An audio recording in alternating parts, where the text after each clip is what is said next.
మనతోనైతే OU Nagender అయితే ఉన్నారు. First వారితో అయితే మాట్లాడదాము. సో చెప్పండి, అసలు కేటీఆర్ మీద మొన్న అయితే కొన్ని వ్యాఖ్యలు చేశారు కదా, దమ్ము ఉంటే ఎంపీ ఎలక్షన్స్లో ఒక్క సీట్ అయినా కొట్టామని. దాని మీద మీరేమనుకుంటున్నారు? ఈరోజు రేవంత్ రెడ్డి గారిని తెలంగాణ ప్రజలు గెలిపించింది మగతనం గురించి మాట్లాడమని కాదు.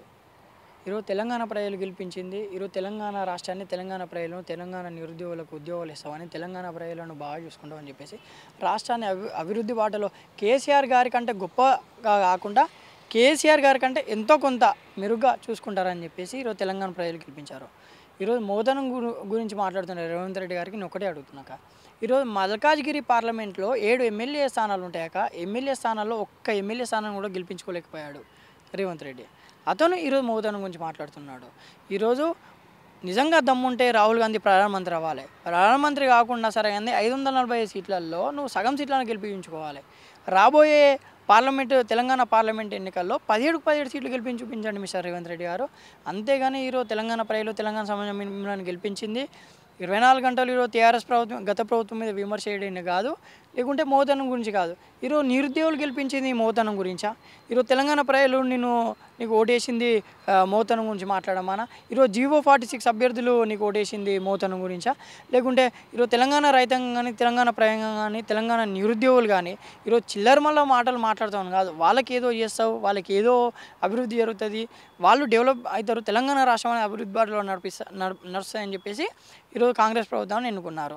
ఈరోజు G46 రద్దు చేసి మోదనం చూపించండి. ఈరోజు G46 అభ్యర్థులు మీ కాంగ్రెస్ ప్రభుత్వం కోసం ఎంతో కొట్లాడిల్లు.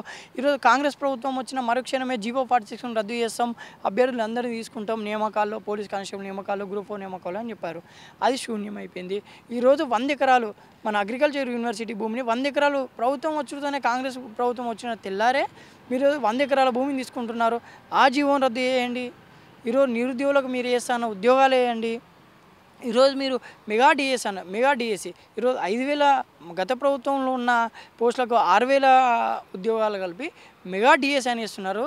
అది మెగా డిఎస్సి కాదు, అది దగా డిఎస్సి అని నేను అంటున్నా. ఎందుకంటే ఈరోజు రాజకీయంలో ఈరోజు రేవంత్ రెడ్డి గారు ఎట్లా మాట్లాడుతున్నారంటే, రాజకీయంలో గెలుపోవటంలు అనేవి సహజం, కానీ రాజకీయంలో ఒక values, ethics, human concern, moral values అనేటివి ఉంటాయి. వాటన్నిటిని మర్చిపోయి ఎక్కడ పార్లమెంట్ ఎన్నికల్లో నేను ఓడిపోతానో, ఎక్కడ నాకు ఎంపీ స్థానాలు రావో, ఎక్కడ నాకు అధిష్టానం నుండి పైనుండి నాకు ఫోర్స్ అనేది వస్తుందని చెప్పేసి ఈరోజు ప్రజలను రెచ్చగొట్టే విధంగా, ఈరోజు పార్టీలో ఉన్న కార్యకర్తలను రెచ్చగొట్టే విధంగా మాట్లాడుతున్నారు. ఇది అస్సలు రేవంత్ రెడ్డి గారు ఇది మీరు ముఖ్యమంత్రి హోదాలో ఉన్నారు, ముఖ్యమంత్రిలో హోదాలో ఉండి ఇలా మాట్లాడడం చాలా సిగ్గుచేటు. ఇంకోటి ఏంటంటే, ఈరోజు రైతు బంధు వేయండి, రైతు బీమా వేయండి, కళ్యాణ లక్ష్మి వేయండి.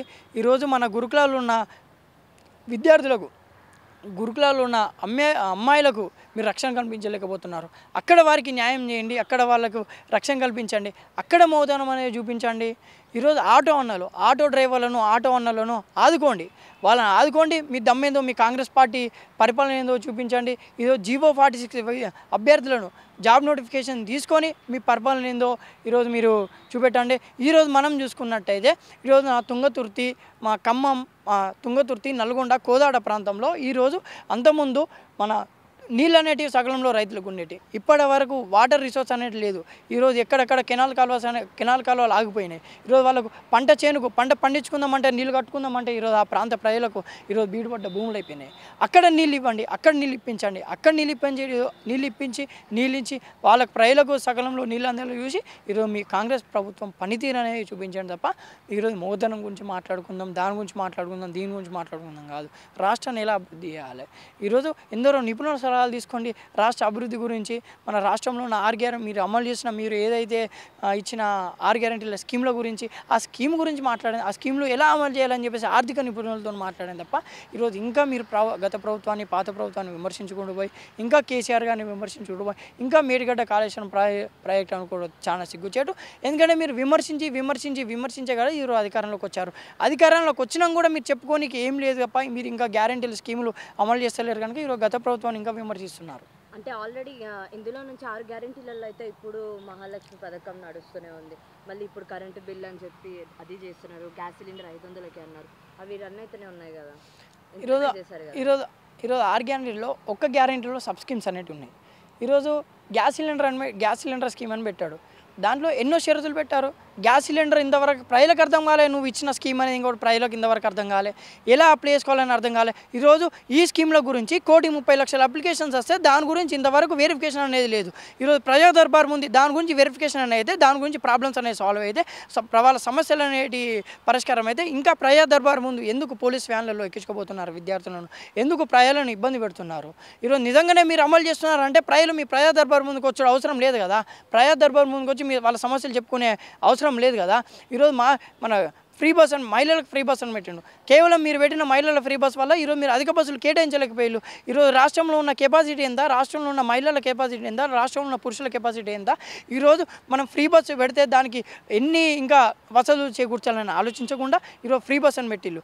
దానికి ఏంటి సరైన బస్సులు అనేది మీరు కేటాయించలేకపోయారు. ఈరోజు మొన్న జగిత్యాలలో నిన్నటికి నిన్న ఇంటర్మీడియట్ ఎగ్జామ్లో అమ్మాయి 1 నిమిషం లేట్ వచ్చినందుకు ఆమెను వెనుక పంపించారు.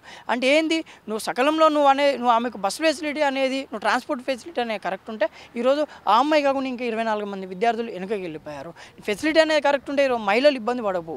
ఈరోజు మహిళ మనులు కానీ మహిళలు కానీ ఇబ్బంది పడవు. ఈరోజు సకలంలో వాళ్ళు ఎగ్జామ్ రాసిన పరిస్థితి ఉండదు. ఈరోజు మీరు అమలు చేసిన ఒక గ్యారెంటీలు ఉన్న సబ్ స్కీమ్లో ఈరోజు ఫ్రీ బస్ స్కీమ్ అనేది ఒకటి. ఆ ఫ్రీ బస్ స్కీమ్లో ఈరోజు మహిళలు ఎలా తిట్టుకుంటున్నారు. ఈరోజు కండక్టర్ కానీ డ్రైవర్లు కానీ ఈరోజు ట్రాఫిక్ సిబ్బంది కానీ ఈరోజు వాళ్ళు ఆపలేని పరిస్థితి ఉన్నది. ఈరోజు రోడ్డు మీద ఈరోజు బస్సు పోతుంటే ఒక మహిళ కనుక ఆపితే ఆమె 9 గంటలకు 8 గంటలకు 9 గంటల పర్యాయ ప్రాంతంలో ఈరోజు నీ గవర్నమెంట్ మీద నమ్మకంతో ఫ్రీ బస్సు ఉన్న నమ్మకంతో ఆమె బస్ స్టాప్లో ఆపితే ఈరోజు బస్సులు ఆపని పరిస్థితి. అంటే మహిళలు కూడా గౌరవం అనే పరిస్థితి ఉన్నది ఈరోజు రాష్ట్రంలో. స్కీమ్లు అంటున్నాం, లబ్ధి పొందంటే కొన్ని స్కీమ్ల వల్ల లబ్ధి పొందుతారు కొంచెం జనాలు. కానీ నీ గవర్నమెంట్ వచ్చి దగ్గర 83 రోజులైంది. నువ్వు 100 రోజుల సగంలో నేను ఈ స్కీమ్లు అనేవి ఇంప్లిమెంట్ చేస్తాను. 6 గ్యారెంటీలు. సరే, 6 గ్యారెంటీల స్కీమ్ ఆర్థిక నిపుణులు, పెద్ద శాస్త్రవేత్తలు కూడా చెప్పారు. ఈరోజు పెద్ద ఆర్థికవేత్తలు కూడా చెప్పారు. ఈరోజు 6 గ్యారెంటీల స్కీమ్ అనేది నువ్వు 10 సంవత్సరాల ప్రభుత్వ బడ్జెట్తో కూడా 6 గ్యారెంటీల స్కీమ్ అనేది అమలు అవ్వదు. ఈరోజు 6 గ్యారెంటీల స్కీమ్ అనేది పెద్ద నిపుణులు చర్చ పెట్టి కూడా చెప్పారు. 6 గ్యారెంటీలు అనేది అమలు అవ్వదు. ఈరోజు కాంగ్రెస్ పార్టీ నుండి 7వ గ్యారెంటీ నేనేం అడుగుతున్నా అంటే, ఒక విద్యార్థి నాయకుడు, ఒక విద్యార్థిగా నేను ఒక సాధారణ విద్యార్థికి ఏం అడుగుతున్నా అంటే, ఈరోజు గురుకులంలో ఉన్న విద్యార్థులకు, గురుకులంలో ఉన్న ఆడపిల్లలకు రక్షణ కల్పించండి, అక్కడ గ్యారెంటీ ఇవ్వండి. ఈరోజు ఆట ఉన్నలకు రక్షణ కల్పించండి, వాళ్ళకు వసతులు కల్పించండి, అక్కడ గ్యారెంటీ ఇవ్వండి. ఈరోజు ఉన్న రైతులకు రైతు బంధు ఇవ్వండి, రైతు బీమా అండి, కళ్యాణ లక్ష్మి ఇవ్వండి, అక్కడ గ్యారెంటీ కల్పించండి. ఈరోజు కాంగ్రెస్ పార్టీని నేను కోరుకునే ఇంకో 7వ గ్యారెంటీ ఏంటంటే, తెలంగాణ ప్రజలకు ఒక గ్యారెంటీ అనివ్వండి. తెలంగాణ ప్రజలను ఈరోజు సస్యశ్యామలంగా రక్షణగా చూసుకోండి. అంతే తప్ప ఈరోజు మీరు ఇంకా విమర్శించుకుంటూ పోవడం అనేది ఇది సరికాదు రేవంత్ రెడ్డి గారు. ఈరోజు మేము విద్యార్థులకు తరపున ఉస్మాన్ యూనివర్సిటీ పక్షాన మిమ్మల్ని ఒకటే అడుగుతున్నాం. ఈరోజు మీ కాంగ్రెస్ ప్రభుత్వం వచ్చి నుండి అరాచకాలు పెరిగిపోతున్నాయి. ఈరోజు పోలీస్ వ్యవస్థను మీ గుప్పల్లో పెట్టుకున్నారు. ఈరోజు ఫ్రెండ్లీ పోలీసింగ్ అనేది తీసేస్తున్నారు. ఈరోజు ఫ్రెండ్లీ పోలీసింగ్ కాకుండా వాళ్ళ పోలీస్ వాళ్ళకి మీరు ఎలాంటి హెచ్చరికలు జారీ చేస్తే అలా వాళ్ళు ఫాలో అవుతున్నారు. అంటే ఏంది, సమాజం ఎడిపోవాలి, ఈరోజు విద్యార్థులు ఎడిపోవాలి. ఈరోజు ధర్నాలు చేయని పరిస్థితి కూడా నీ ప్రభుత్వంలో ఏర్పడుతుంది. ఈరోజు ప్రజా దర్బార్ మీరే అన్నారు మీ కాంగ్రెస్ ప్రభుత్వం ఉన్నది. ప్రజా దర్బార్కి వచ్చి ప్రతి వారంలో 2 రోజులు వచ్చి ప్రజా దర్బార్ వచ్చి మీ సమస్యలు చెప్పుకున్నాను. సమస్యలు చెప్పుకోనికి వచ్చిన విద్యార్థులకు మీరు అందుబాటులో లేకుండా, జనాలకు మీరు అందుబాటులో లేకుండా, ప్రజలకు మీరు అందుబాటులో లేకుండా, మీరు ఎక్కడనో కాలక్షేపణ గడుపుకుంటూ, మీరు ఎక్కడనో వెహికల్స్లలో మీరు ఎక్కడనో బయట తిరుగుకుంటూ, ఈరోజు మీ మంత్రులు, ఎమ్మెల్యేలు అందరూ బయట కాలక్షేపం చేసుకుంటా అక్కడికి వచ్చిన వారికి సమాధానం చెప్పడానికి ఎవరున్నారు? వాళ్ళ బాధలు తెలుసుకోవడానికి ఎవరున్నారు? వాళ్ళు ఎక్కడనో మారుమూల గ్రామం నుండి ఎక్కడనో 100, 200, 300, 400 కిలోమీటర్ల నుండి ప్రజా దర్బార్కి వచ్చి అక్కడ పక్కబంటున్న టిఫిన్లు చేసి మీకోసం 4 గంటల నుండి వాళ్ళు క్యూ లైన్లో కొడితే వాళ్ళ సమస్య పరిష్కారం చేయకుండా పోయి వాళ్ళని అవమానించుకొని మీరు పోలీస్ వ్యాన్లలో ఎక్కించి ఈరోజు పోలీస్ స్టేషన్ తరలించే పరిస్థితి వచ్చింది. ఇలాంటివి మానుకోండి. తెలంగాణ సమాజం, తెలంగాణ నిరుద్యోగులు కానీ ఈరోజు యావత్ తెలంగాణ ప్రయాంగంగానే మిమ్మల్ని గెలిపించింది, మీ మీద ఒక భరోసా ఉందని చెప్పేసి మీరు చెప్పిన మాటలు విని ఈరోజు కాంగ్రెస్ ప్రభుత్వం, ఈరోజు ప్రజలు కానీ ఈరోజు కాంగ్రెస్ ప్రభుత్వం ఎన్నుకున్నారు. వారికి సకలంలో న్యాయం చేయండి అని ఈరోజు నేను మీకు విజ్ఞప్తి చేస్తున్నాను. Okay, thank you.